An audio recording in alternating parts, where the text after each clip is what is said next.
Yes, I can live without you, even if you leave me alone.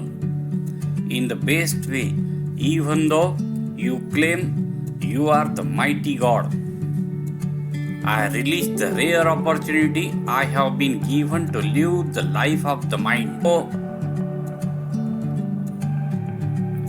but I know I need my body and that it will not last forever. It is a waste of time to be angry about my disability. One has to get on with life, and I haven't done badly. People won't have time for you if you are always angry or complaining. Hi guys, are you eager to learn about the eminent, great personalities, the hero of our today's topic, the most disabled boy who became the most able, amazing, inspiring hero about whom doctor said he is not going to alive not more than 2 years, died at 76, became immortal with his great contribution for the human beings, the great scientist Stephen Hawking. A brief history of time, from Big Bang to black holes, possesses some interesting and unanswered questions, like if there had been any beginning of time, or if time can run backwards, or if there is any boundary to the universe itself. Stephen Hawking, the great scientist and theoretical physicist, tries to answer it all by drawing theories of the entire cosmos from the Albert Einstein to Newton. In doing so, he also sheds considerable light on the dark secrets that still reside at the heart of time and space. His work leads to the people on a journey into the depth of cosmos right from the Big Bang theory, through the nature of forces and the world of string theory in physics, to the different forces that constitute the universe itself, summed up as the theory of everything. Although a seemingly huge subject, Hawking tickles the mind of the inquisitive readers through the simple yet ill and has even the non-scientific reader get attracted to the enormous universe and working of the cosmos. By drawing analogies of Copernicus, Sagan, Kepler and Einstein, among others, who unfurled the science of universe to the common people, Stephen Hawking has yet managed to bring important topics, wormholes and black holes, into the discussion of common people. Stephen Hawking was a brilliant theoretical physicist and is generally considered to have been one of the world's greatest. He held the position of Lucasian Professor of Mathematics at the University of Cambridge for 30 and is the author of A Brief History of Time. His other books for the general reader include A Brief History of Time, the essay collection Black Holes and Baby Universe, The Universe in a Nutshell, The Grand Design, and Black Holes. He died on 14th March 2018. Lucy Hawking. Lucy Hawking is the original creator of the JAWS series. She works with the world-leading scientists, including her co-author and father, Stephen Hawking, to explain complex concepts of science through storytelling to young readers.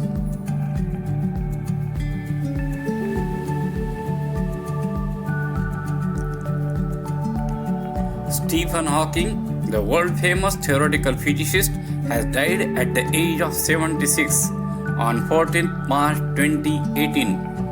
Hawking's children, Lucy, Robert, and Tim said in a statement, "We are deeply saddened that our beloved father passed away today. He was a great scientist and an extraordinary man whose work and legacy would live on for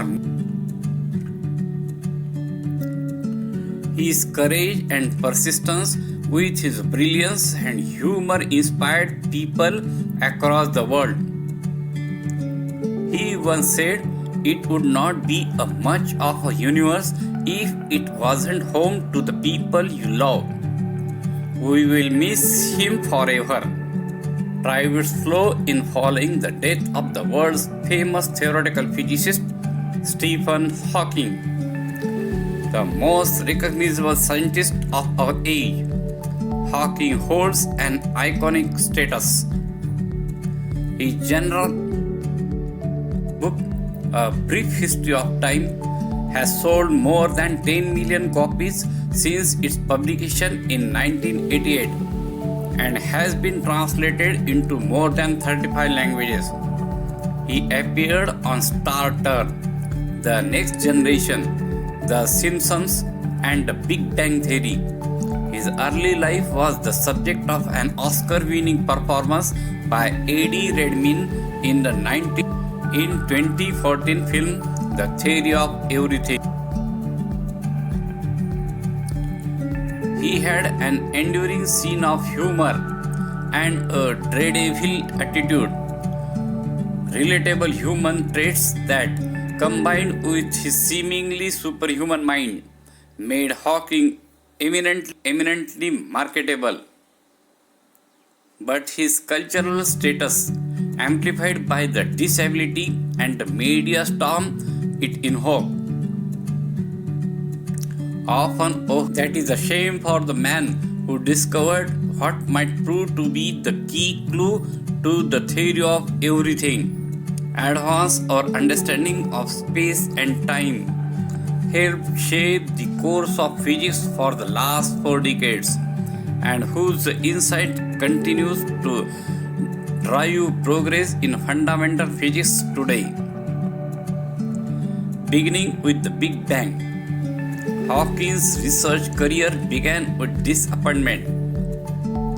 Arriving at the University of Cambridge in 1962 to begin his PhD, he was told that Fred Hoyle, his chosen supervisor, already had a full complement of students, the most famous British astrologist at the time. Hoyle was a magnet for the more ambitious students. Hawking didn't make the cut. Instead, he was to work with Denis Sima, a physicist Hawking knew nothing about.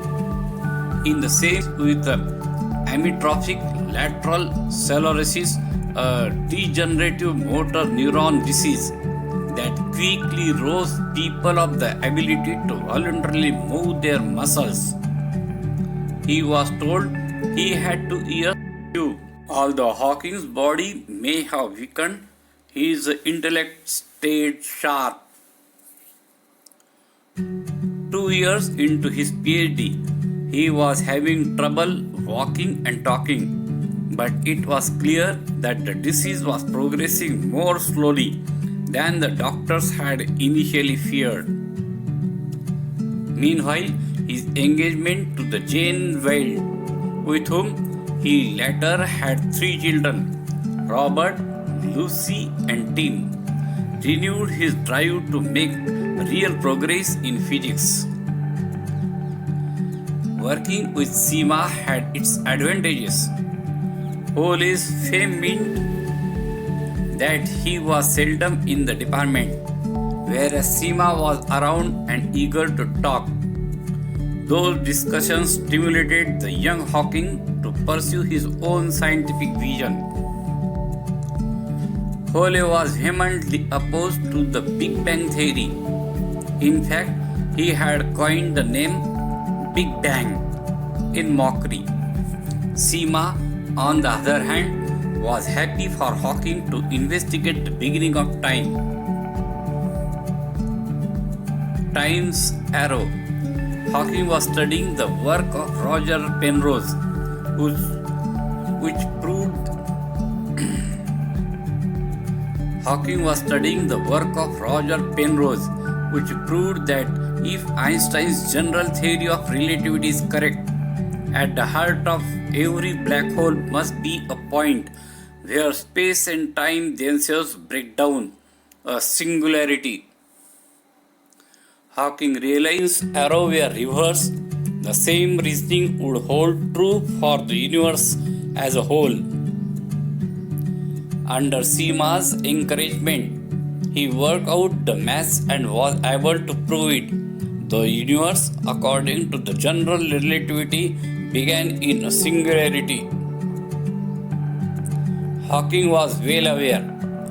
However, the Einsteins didn't have the last word. General relativity, which describes space and time on a large scale, doesn't take into account which describes matter's strange behavior at much smaller scales. Some unknown theory of everything was needed to unite the two. For Hawking, the singularity at the universe's origin did not signal the breakdown of space and time.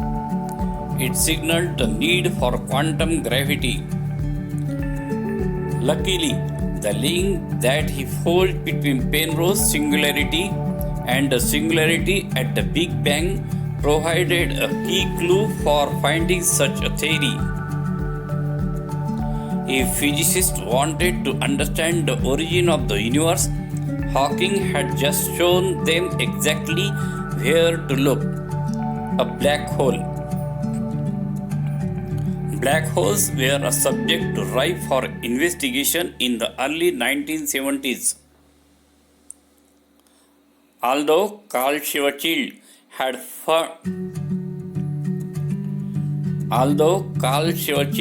had found such objects lurking in the equations of general relativity back in 1915, theoreticians viewed them as mere mathematical anomalies and were reluctant to believe they could actually exist. Albeit frightening, their action is reasonably straightforward. Black holes have such strong gravitational fields that nothing, not even light, can escape their grip. Any matter that falls into one is forever lost to the outside world. This, however, is a dagger in the heart of thermodynamics. In his final years, Stephen Hawking tackled the question of why the universe appears fine-tuned for life. His collaborator, Thomas Hartog, explains the radical solution they came up with: thermodynamic thread. The second law of thermodynamics is one of the most well-established laws of nature. It states that the entropy or level of disorder in a system always increases. The second law gives form to the observation that ice cubes will melt into a puddle, when a puddle of water will never spontaneously turn into a block of ice. All matter contains entropy. So what happens when it is dropped into a black hole? Is entropy lost along with it? If so, the total entropy of the universe goes down, and black holes would violate the second law of thermodynamics.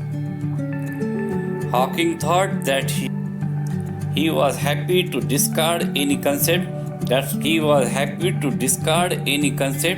stood in the way to deeper truth. And if that meant the second law, then so be it.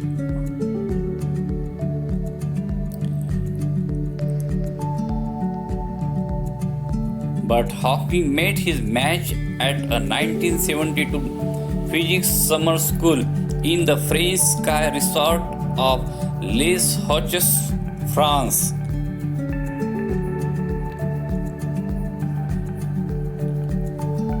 Princeton University graduate student Jacob Bekenstein thought the second law of thermodynamics should apply to black holes too.